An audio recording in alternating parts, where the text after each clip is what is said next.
अब हमारा आगे पेज नंबर 18 है। क्वेश्चन कह रहा है, अभी हम जो पिछले पेज में पढ़ रहे थे ना, प्रक्रियाओं का प्रबंधन मतलब प्रोसेस मैनेजमेंट, उसमें एक प्रक्रिया होती है उसे बोलते हैं टर्मिनेटेड प्रोसेस। इसका मतलब होता है जिसका कार्य पूरा हो गया है, जिस प्रक्रिया का कार्य पूरा हो चुका है, वो प्रक्रिया पूरी हो चुकी है, उसे बोलते हैं टर्मिनेटेड। अगला क्वेश्चन, अगला टॉपिक देखो। क्वेश्चन है, process control block PCB, process control block क्या है? समझो क्या है भाई। एक प्रोसेस कंट्रोल ब्लॉक एक डेटा संरचना है, जो मतलब क्या है, डेटा संरचना है ये, जो एक प्रक्रिया के बारे में सभी जानकारी संग्रहित करती है। मतलब कोई भी प्रक्रिया है, कोई भी प्रोसेस है, उसके बारे में सारी जानकारी स्टोर करती है, उसे बोलते हैं प्रोसेस कंट्रोल ब्लॉक। पीसीबी एक डेटा संरचना है जो एक प्रक्रिया के बारे में सभी जानकारी स्टोर करती है, जैसे उसकी स्थिति क्या है प्रक्रिया की, ठीक है, प्रोग्राम काउंटर के बारे में और सीपीयू रजिस्टर के बारे में, इन सब के बारे में जानकारी इकट्ठा करती है पीसीबी। अब हम पढ़ेंगे जॉब और रेडी क्यू क्या है। देखो पेज नंबर 16, 17, 18 और 19, 4 पेज टफ है, इनको बार बार पढ़ लेना बस, बाकी पूरी पीडीएफ आसान है। देखो क्वेश्चन है, जॉब और रेडी क्यू क्या है। देखो, एक जॉब क्यू में निष्पादन के लिए चयनित सभी प्रक्रियाएं होती हैं। एक जॉब क्यू में क्या होता है, एक जॉब क्यू में निष्पादन के लिए चयनित सभी प्रक्रियाएं होती हैं, जबकि एक रेडी क्यू में वे प्रक्रियाएं होती हैं जो मुख्य मेमोरी में है और चलने के लिए तैयार है। है बात समझ। रेडी माने क्या होता है, जो तैयार है चलने के लिए। तो रेडी क्यू में वे सभी प्रक्रियाएं होती हैं जो मुख्य मेमोरी में और चलने के लिए तैयार होती हैं, तो रेडी क्यू हो गई।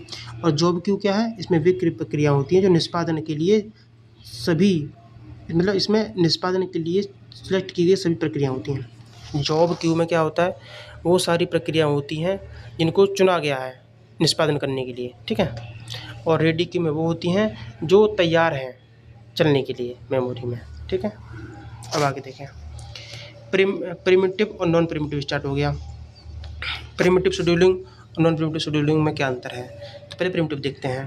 प्रिमिटिव, ठीक है, यदि एक उच्च प्राथमिकता वाली प्रक्रिया आती है तो यह वर्तमान में चल रही प्रक्रिया को रोक सकती है, उसे प्रिमिटिव कहते हैं।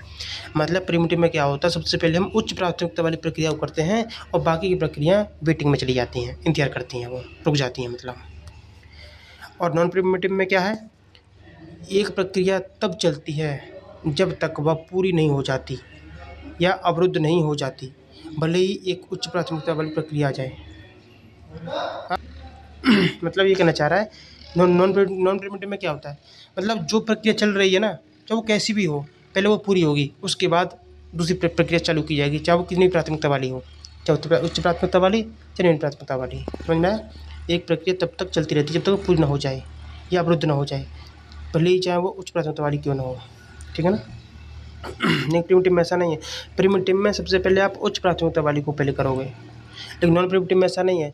नॉन प्रिमिटिव में क्या है, जो प्रक्रिया चल रही है वो तब तक चलेगी जब तक पूरी नहीं हो जाएगी, पूरा होने के बाद ही दूसरी प्रक्रिया शुरू की जाएगी। अब देखो यहाँ से नया टॉपिक स्टार्ट हो गया, कुछ सामान्य शेड्यूलिंग एल्गोरिथम। तो एल्गोरिथम तो बहुत सारे होते हैं, ठीक है। यहाँ पे कौन से दे रखे हैं, तीनों को नाम दे रखे हैं। ये सामान्य एल्गोरिथम है, कौन से, FCFS, first come first served वाली। दूसरी है SJF, मतलब शॉर्टेस्ट जॉब फर्स्ट वाली। तीसरी है प्रायोरिटी शेड्यूलिंग। चौथी है राउंड रॉबिन। 4 प्रकार की होती है भाई शेड्यूलिंग 4 प्रकार की होती हैं। कौन सी, फर्स्ट कम FCFS वाली, फर्स्ट कम फर्स्ट सर्व्ड वाली। दूसरी शॉर्टेस्ट जॉब फर्स्ट वाली, प्रायोरिटी वाली, प्राथमिकता वाली होती है, और राउंड रॉबिन शेड्यूलिंग। ये 4 प्रकार शेड्यूलिंग होती हैं। अब एक एक करके देखेंगे। पहला है FCFS, first come first serve, जो पहले आएगी पहले उसको किया जाएगा, ये वाला जो पहले आता है उसे पहले निष्पादित किया जाता है, उसे कहते हैं FCFS शेड्यूलिंग। दूसरा है शॉर्टेस्ट जॉब फर्स्ट वाली, शॉर्ट जॉब मतलब सबसे कम CPU समय की आवश्यकता वाली प्रक्रिया पहले चलती है। आई बात समझ। जिस प्रक्रिया को ख़त्म करने के लिए CPU के कम से कम समय की आवश्यकता पड़ेगी, जिसमें CPU का सबसे कम से कम समय खर्च होगा, उस प्रक्रिया को पहले किया जाता है, उसे कहते हैं शॉर्टेस्ट जॉब फर्स्ट शेड्यूलिंग। तीसरी है शेड्यूलिंग, वो है प्रायोरिटी, मतलब प्राथमिकता वाली। इसमें सबसे अधिक प्राथमिकता वाली प्रक्रिया को पहले करा जाता है। इसके बाद है राउंड रॉबिन शेड्यूलिंग। इसमें क्या है, इसमें प्रत्येक प्रक्रिया को एक चक्रीय तरीके से चलाने के लिए एक निश्चित समय स्लॉट मिलता है। राउंड रॉबिन शेड्यूलिंग में क्या होता है, प्रक्रिया चक्रीय तरीके से चलती है, वक्रीय तरीके से चलती है, चक्रीय तरीके से चलती है और निश्चित समय इसमें होता है। हर प्रक्रिया को अलग अलग समय दिया जाता है निश्चित। नया टॉपिक स्टार्ट होता है यहाँ से, डेडलॉक। डेडलॉक क्या है, देखो, एक ऐसी स्थिति जहाँ प्रक्रियाएं एक दूसरे द्वारा उपयोग किए जा रहे संसाधनों का मुक्त होने का इंतजार करती हैं। समझ में आया? डेडलॉक क्या होता है, एक ऐसी कंडीशन आ जाती है जहाँ पर प्रक्रियाएं एक दूसरे के द्वारा जो संसाधन उपयोग किए जा रहे हैं ना, उनका मुक्त होने का वेट करती हैं कि ये अपना काम कर लें, तो फिर ये संसाधन मुक्त हो जाए तो हम इसका यूज़ करेंगे, इस तरह से, ठीक है, जिससे सभी प्रक्रियाएं रुक जाती हैं।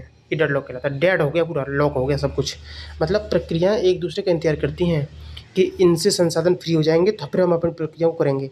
इस चक्कर में सारी प्रक्रियाएं रुक जाती हैं, डेडलॉक कहते हैं उसको। डेडलॉक के मुख्य कारण क्या है, इसके दो कारण हैं। पहला म्यूचुअल एक्सक्लूजन, दूसरा hold and wait.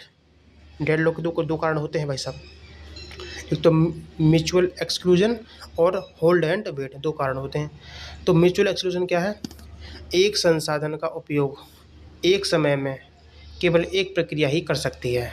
Mutual exclusion क्या है कि एक संसाधन का उपयोग एक समय में केवल एक ही प्रक्रिया कर सकती है, ये कारण है, म्यूचुअल एक्सक्लूजन बोलते हैं उसको। ये कारण है डेडलॉक होने का।